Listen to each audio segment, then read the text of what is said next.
Some scrap plans for Bray Wyatt just came out, and it even connected to some things for the future. So we'll see what's happening there.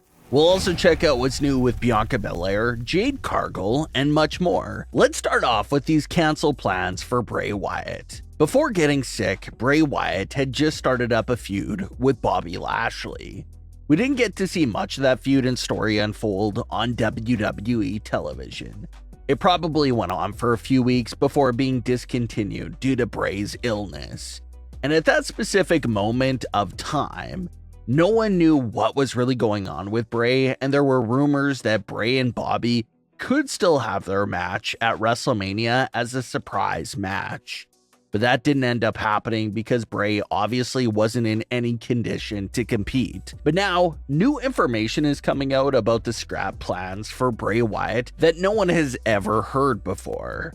According to Karrion Kross himself, he said he was supposed to face Bray Wyatt at WrestleMania 39, and how only a handful of people at the time knew that was the plan for WrestleMania.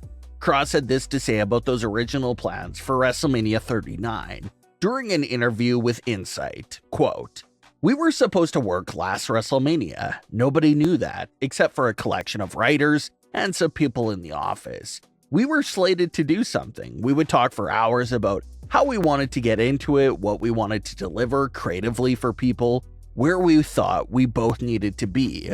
We had ideas for Alexa Bliss, Bo Dallas, Scarlett, and then everything happened the way it did." End quote. Karrion Kross also spoke about how Bray had first reached out to him around 2018-2019 about how they would have to work with each other one day. Kross even said that they would speak all the time, not about wrestling, but about horror movies, tattoos, or music, and that Bray was excited when Kross made it to NXT, because their chances of working with each other increased a lot more once that happened. But Kross's reveal is very interesting because it sounds like a lot would have been developed from that WrestleMania encounter and storyline. A lot of people were critical of the Wyatt and Lashley WrestleMania matchup at the time because they couldn't see the purpose of the feud. But a Kross and Wyatt matchup does sound like it would have been the more intriguing matchup because of endless possibilities. If you think back to some of the earliest White Rabbit teasers, some of them contained an hourglass and a red circle. And back then, this made everyone run wild with suspicions that whatever was going on had to be a collaborative effort between Bray Wyatt and Karrion Kross, since it was the red circle representing Bray Wyatt and the hourglass representing Karrion Kross. So if you go back to those early White Rabbit teasers, that was one of the earliest fan theories, that it was a team being teased consisting of Wyatt and Kross. And when rumors started going around about the Wyatt 6 faction, everyone's no-brainer pick to be involved in the faction was Karrion Kross and Scarlett, because they match Bray's same vibe and would be a perfect fit. And right before Bray Wyatt had left, there was so much being built and hinted at for the future. You had Alexa Bliss fully being pulled back into Bray's universe. Uncle Howdy was there, Bray had a new monster, and it seemed like the three of them were going to be this foundation of the new faction. And now to hear from Kross himself that he was supposed to face Bray at WrestleMania with all these individuals getting involved, it does make you wonder if Kross and Scarlett would have also been pulled into Bray's universe to help form that long-time rumored faction, the Wyatt 6. And if that would have been what took place after WrestleMania 39, then it would have been Bray, Howdy, Alexa, Kross, Scarlett, with one spot left for the Wyatt 6. Fans are still hopeful that we can see a version of this faction in the near future, because of the way the reports have been coming out lately. There's been rumors that Uncle Howdy could be coming back to WWE television to continue the plans for Wyatt 6 and keep Bray's universe going. And at the same time, there's been rumors that Karrion Kross and Scarlett will start to get highly featured in the near future as well. So putting all the pieces of the story together, it's interesting to wonder if both of those reports could be connected in some way. Could Kross and Scarlett's big upcoming push be connected to the rumored plans of bringing back the Wyatt Six.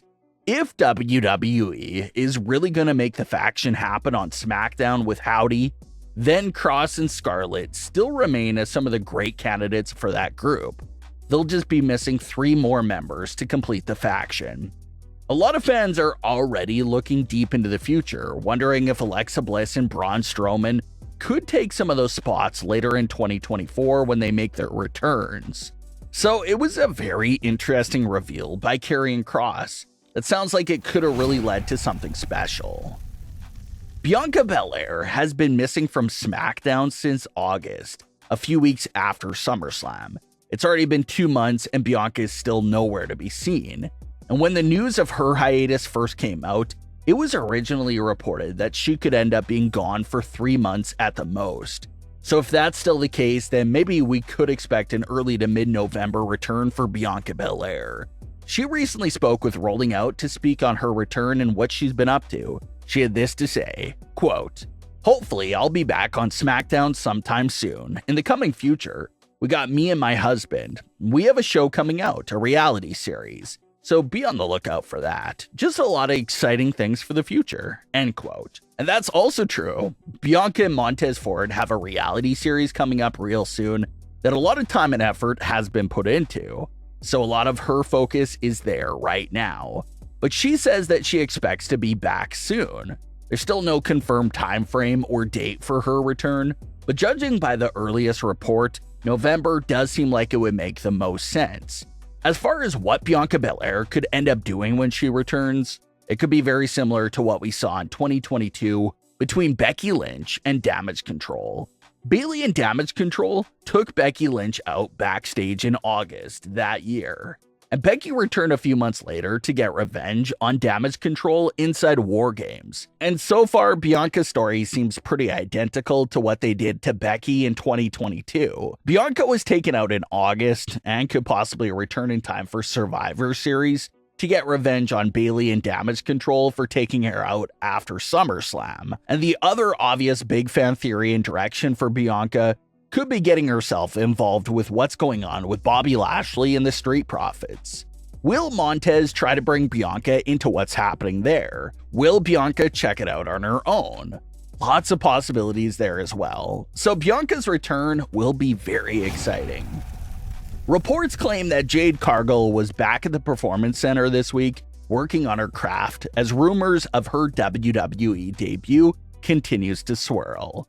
Jade has now been seen on WWE television on multiple occasions, meeting some very important figures. She met with Triple H at Fastlane, and she met with Shawn Michaels in NXT. So it looks like Jade Cargill is still making a nice visit to all the brands, and wherever she ends up signing with is where we'll see her big official debut take place at. There's now been rumors that it'll be Raw, rumors that it'll be NXT. Even Triple H himself said that a decision hasn't been made yet, but that the teams from all 3 brands have been trying to fight to get her on the show. So it'll be interesting to see how it plays out. But what are your thoughts on today's stories? Leave your comments below. Don't forget to subscribe with all notifications on and leave a like if you enjoyed. Thanks for watching, guys.